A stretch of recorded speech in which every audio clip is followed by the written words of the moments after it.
நல்லதுங்கய்யா. இப்போ சித்தாந்தம் படிச்சு திருமுறைகள் ஓதும் போது நமக்கு பெருமான வழிபாடு செய்யணுங்கிற ஒரு நினைப்பு வருது.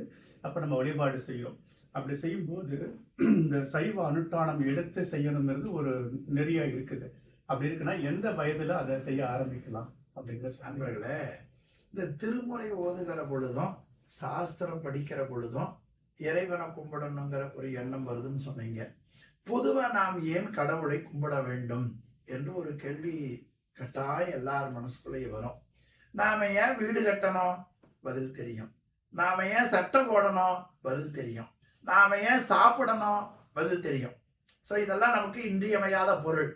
அது போல நம் உடம்பு, நமக்கு வேண்டிய அணிகலன்கள், நமக்கு வேண்டிய மகிழ்ச்சி, மனநிறைவு, இதையெல்லாம் கொடுப்பவன் இறைவன். இந்த உண்மை நமக்கு தெரிந்தால் அவனுக்கு கட்டாய வணக்கம். ஒரு பாதையில போயிட்டு இருக்கிறோம், எல்லாரும் வர்றாங்க, ஒன்றும் சொல்றதில்லை. நமக்கு பள்ளி பருவத்துல ஒரு ஆசிரியர் நல்ல பாடம் சொல்லி கொடுத்தவர். இப்ப எனக்கு தமிழ் சொல்லி கொடுத்த ஆசிரியர்ல ஒருத்தர், அந்த ஆசிரியர் பெயர் ஞானாம்பாள். படிக்கிற பொழுது எனக்கு இந்த உருக்கம் வரவில்லை. ஆனால் அவரை நினைக்கின்றேன். அறிவு பேச்சு கொடுத்தார். அம்மா போறாங்க. அம்மா வணக்கம். நீ யாரா? அம்மா நான் ஒரு 6ஆம் வகுப்பு படிச்சேன். அந்த அன்புல என்னை பார்க்கிறார்கள். இப்ப நான் வளர்ந்திருக்கிறதை பார்த்தால் நாம சொல்லிக் கொடுத்த படிப்பு அது பயனுடையது. எனவே அவருக்கு வணக்கம் சொல்றோம். ஒரு அரசியல் அதிகாரிகளை பார்க்கிறோம், ஐயா வணக்கம் சொல்றோம். அது மாதிரி அவர்கள் எல்லாம் ஒரு குறிப்பிட்ட கால எல்லைக்கு உதவுவார்கள். ஆனா எல்லா காலத்திலேயும், எல்லா நேரத்திலேயும், எல்லா இடத்திலேயும் உயிருக்கு என்றும் துணையாக இருப்பவன் கடவுள். அவன் உயிர்களை விட்டு பிரியாதவன். அதை நம்முடைய தோத்திர நூல்கள்ல ஒன்றான திருவாசகம் சிவபுராணத்துல இமைப்பொழுதும் என் நெஞ்சில் நீங்காதான் என்று நமக்கு சொல்லுகிறது. உயிர்களை விட்டு அவன் பிரியாதவன். இறைவனுக்கு இருக்கக்கூடிய பல பெயர்கள்ல ஒன்று அவன் பிரான். நல்லா சொல்லுங்க. இதுல ஒரு மலையே இருக்கிறது இந்தியாவில், தமிழ்நாட்டுல, பாண்டிய நாட்டுல. அந்த மலைக்கு பெயர் பிரான் மலை. சங்க இலக்கியங்கள்ல பாரி வள்ளல் அந்த பகுதியில இருந்ததா நமக்கு சொல்லப்படுகிறது. பிரான் மலை. பிரான் என்ற சொல்லுக்கு தொண்டை மண்டல ஆதீனத்தில் இருந்த ஒரு ஆதீன மகா சன்னிதானம் முத்துசு மாணிக்க வாசக சுவாமிகள். அவர் கட்டாய நாம தொழ வேண்டும். அவர்தான் எங்களுடைய ஆசிரியர். அவர் முதுபெரும்புலவர் முனைவர் சென்னியப்பனார் ஐயா அவர்கள். அதே போல பேராசிரியர் பெருந்தகை சித்தாந்த பூஷணம் வையாபுரியார் ஐயா அவர்கள். ஏழிசை வல்லவி ஞானத்தாய் சுவர்ணா சோமசுந்தரம் அம்மா அவர்கள். இந்த 3 பேருக்கும் ஆசிரியர். நம்முடைய திருமுறைகள்ல 4ஆம் திருமுறை என்று கருதுகிறேன், என் நினைவு சரியா இருந்தால். அதற்கு உரை எழுதியவர் தொண்டை மண்டல ஆதீன கர்த்தர். அவர் இந்த அருமையான நூலுக்கு உரை எழுதியிருக்கிறார். அவர் பிரான், உயிர்களை விட்டு பிரியாதவன் என்று முழன். எனவே அவர் உயிர்களை விட்டு பிரியாது நமக்கு உதவி செய்கிறார் என்கிற உண்மை பல ஜென்மத்துக்கு பிறகுதான் நமக்கு தெரியும். எனவே நம்மை விட்டு பிரியாது நமக்கு உதவி பண்ணுகிறவர் என்று தெரிந்துவிட்டால் அவர் மேல அன்பு வரும். அவர் மேல சொல்ல முடியாத ஆர்வம் வரும். அவர்தான் நம்ம காப்பாற்றணும் தெரிந்த நெஞ்சு அப்படியே உருகும்.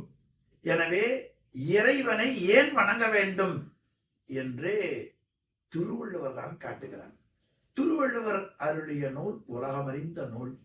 அதுல முதல் பகுதி கடவுள் வாழ்த்து. கடவுள் வாழ்த்து என்று சொன்னால் கடவுளை வாழ்த்துவதாக அந்த 10 பாட்டுல இல்ல. கடவுளை வழிபட வேண்டியதனுடைய கட்டாயம்.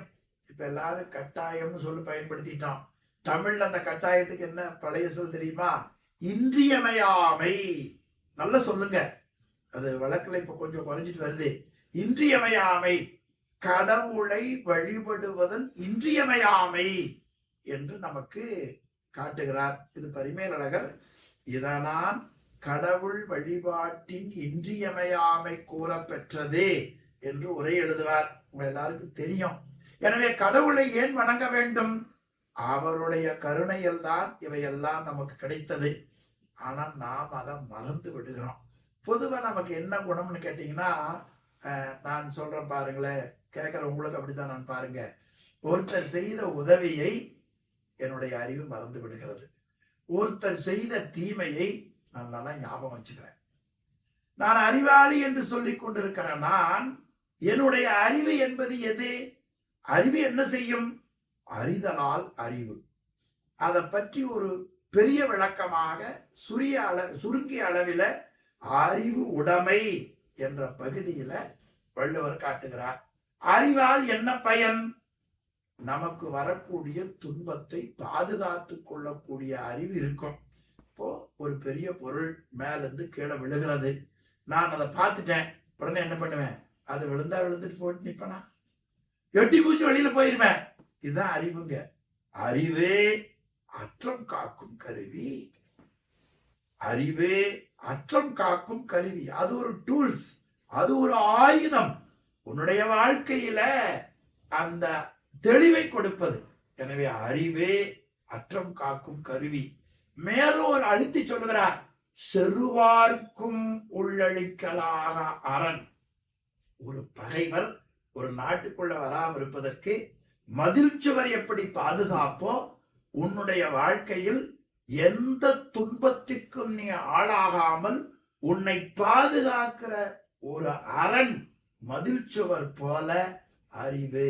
எனவே அறிவு அச்சம் காக்கும் கருவி என்று திருக்குறள் நமக்கு காட்டுகிறது. எனவே அந்த அறிவை கொண்டு இந்த வாழ்க்கையை கொடுத்த கடவுளை நாம் வணங்க வேண்டும். இது கடவுளை வணங்குவதின் இன்றியமையாமை.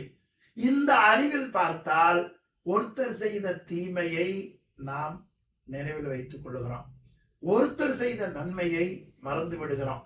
இப்ப வழிபாட்டின் பயனால், அதுக்கு முன்னாடி அறிவின் பயனால் ஒருத்தர் செய்த தீமையை உடனே மறக்க வேண்டும். இதான் அறிவுக்கு பயன். ஒருத்தர் செய்த நன்மையை மறக்கவே கூடாது. அது எளிமையா வள்ளுவர் சொன்னார், எல்லாருக்கும் தெரிந்ததுதான். நன்றி மறப்பது நன்றல்லு, நன்றல்லது அன்றே மறப்பது நன்று. இப்ப நீங்க எனக்கு சொல்ல மாதிரி நினைச்சுக்கிறேன் நான். ஆனா எனக்கு இன்னும் அந்த பயிற்சி வரல. இந்த பயிற்சியை எப்படி பெறுவது? இதற்கான ட்ரைனிங் கோர்ஸ் என்ன? ட்ரைனிங் நன்றியை மறக்காமல் இருப்பதற்கும் தீமையை உடனே மறப்பதற்கும் நம் உயிரை பக்குவப்படுத்த வேண்டும்.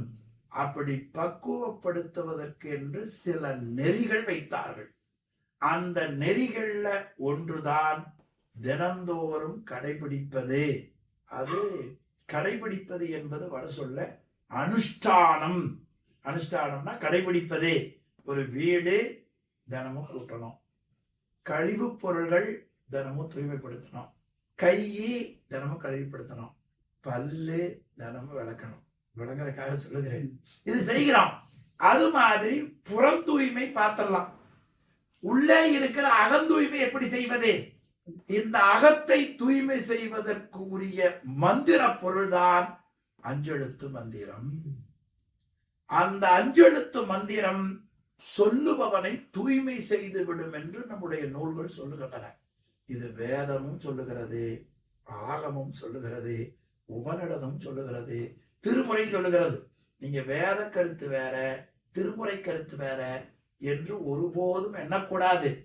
அது வடமொழியில இருக்கிறது அல்லது வேற்று மொழியில் இருக்கிறது, தமிழ்ல நமக்கு இருக்கிறது. அதே செய்திதான் தமிழ்ல. இப்போ கரண்ட்னு வைங்க, அது இந்தியாவில் இருக்கிறதும் ஒரே கரண்ட் தான், அமெரிக்காவில் இருக்கிறதும் ஒரே கரண்ட் தான், லண்டன்ல இருக்கிறது ஒரே கரண்ட் தான். எப்படி ஒண்ணுன்னு தெரியுது? தொட்டா தூக்கி வெளியில போட்டுரும். இதுக்கு என்ன போய் மொழி கிடக்கிறது? எண்ணி பாருங்கள். அந்த முறையில் நமக்கு ஒரு அறிவை தெளிவுபடுத்துவதற்கு, உண்மைத்தன்மையை பெறுவதற்கு சில ஒழுங்குகள் வைத்தார்கள். நியதி. அந்த நியதிக்கு வடமொழியில அனுஷ்டானம், அனுஷ்டானம் கடைபிடிப்பது என்று பொருள். நான் அறிந்த நிலையில நான் சொல்லுகிறேன். அதில் சைவ அனுஷ்டானம் முதல்லயே ஒரு பேர் பார்த்தோம். முதல் கேள்வி கேட்டீங்க, சைவ சித்தாந்தம்னு கேட்டீங்க. அதே சைவ சொல்தான் சைவ அனுஷ்டானம். சைவ சித்தாந்தத்தை கடைபிடிப்பது சைவ அனுஷ்டானம். சைவ சித்தாந்தம் என்பது என்ன? அறிவின் முடிந்த முடிவின் மூலமாக பேரின்பத்தை, மகிழ்ச்சியை, ஆனந்தத்தை, நிறைவை பெறுகிற வழிமுறையை கடைபிடிப்பது. சைவம்னா மங்களம்னு சொன்னேன். அது மாதிரி சைவ அனுஷ்டானம் என்பது ஒரு ஆன்மா தன்னை தூய்மைப்படுத்திக் கொள்ளுகிற வகையில், ஆன்மா என்றாலும் உயிர் என்றாலும் பசு என்றாலும் ஒரே பொருள்தான், அதை தூய்மைப்படுத்திக் கொள்ளுகிற வகையில் ஒரு முறைகள் நமக்கு வைத்திருக்கிறார்கள். அந்த முறைகளில தினந்தோறும் காலை, மாலை, நண்பகல் 3 நேரமும் தன்னுடைய அறிவை தூய்மைப்படுத்திக் கொள்வதற்காக வேதங்களில், திருமுறைகளில் ஒரு நெறிகள் கூறப்பட்டிருக்கின்றன. அந்த நெறி என்ன என்று கேட்டால், தினமும் நாம் தூய்மையாக இருக்கிறோம் என்று காட்டுவதற்காக ஒரு டம்ளர்ல தண்ணி எடுத்து வைத்து அந்த இடம் தூய்மையுடையதாக சொல்லி, பிறகு அந்த தண்ணீரில் இறைவன் இருக்கிற தன்மையை நினைந்து பார்த்தல். அப்படி நினைந்து பார்த்த பிறகு அந்த தண்ணீரில் திருநீரு என்று சைவ சமயத்துல சொல்லப்படுகிற மிக உயர்ந்த ஒரு சாதனம் திருநீரு. அந்த திருநீரை குழைத்து முறையா அமர்ந்து 16 இடங்கள்ல திருநீர் வைத்து பிறகு நாம் அஞ்செழுத்தை சொல்லுவது என்ற முறை வைத்திருக்கிறார்கள். அது வடமொழியிலும் ஒண்ணுதான், தமிழ்லயும் ஒண்ணுதான், ஆதீனங்கள்லயும் ஒண்ணுதான். அது சில பேர் இதுல வாங்கினா உயர்ந்தது, இதுல வாங்கினா தாழ்ந்தது என்று சொல்லுவார்கள். அது ஒன்றும் தவறில்லை. அவர்கள் புரிந்த அளவில் அப்படி சொல்லுகிறார்கள். நான் புரிந்த அளவு என்ன என்று கேட்டால், உலகத்தில் எந்த நூலாய்ந்தாலும் சரி, சொல்லக்கூடிய பொருள் 3 பொருள் தான். அது உமாபதி சிவன் தான் சொல்லுகிறான். பலகலை, ஆகமம், வேதம் யாவையினும் கருத்து. வேதம் தான் எல்லாரும் சொல்லப்படுகிறது. அந்த வேதம்ங்கிறது பொதுச்சொல். வேதம் முதலாக எல்லா நூல்களிலேயும் சொல்லப்படுகிற பொருள். ஆமா, திடீர்னு ஒரு இடத்துக்கு போறோம், அவர்கள் சைலண்ட் ப்ளீஸ் அப்படின்னு சொல்றாங்க. அது ஒரே பொருள் தானே, அமைதியா இரே, ஒரே பொருள் தான். சில பேருக்கு அது படிப்பு திரளின்னு வைங்க, ஒரு குழந்தை படம் மருத்துவ. எனவே அது ஒரு போதனையை காட்டுகிறது. அது மாதிரி வேதம், ஆகமம், புராணம் எல்லாவற்றிலேயும் சொல்லப்படுகிற பொருள் முப்பொருள் உண்மை. அது பதி, பசு, பாசம். அந்த நூற்பாவில் அந்த செய்யுள்ள சொல்லுகிறார், வேதம், ஆகமம் யாவையினும் கருத்து பதி, பசு, பாசம் தெரித்தல். தெரித்தல்னா விளக்கமாக சொல்லுதல். இது தொல்காப்பியம். எனவே இந்த 3 பொருள் தான். அப்ப அந்த 3 பொருள்ல என்னென்ன சொல்லப்படும்? பதியாகிய கடவுளினுடைய பொது இலக்கணம், சிறப்பிலக்கணம், பசுவினுடைய பொது சிறப்பிலக்கணம், பாசத்தினுடைய இயல்பு. இந்த 3ஐயும் நமக்கு சொல்லி, பசுவாகிய உயிர் பாசத்தை விட்டு இறைவனை சேருதல் பேரின்பம், அது முத்தி, வீடு பேரு, ஆன்மலாபம் என்று சொல்லுவார்கள். அந்த முறையில் உயிர் பாசத்தை விடுவதற்கு சிறிது சிறிதா சிறிது சிறிதா சிறிது சிறிதா அறிவை பயன்படுத்தணும்.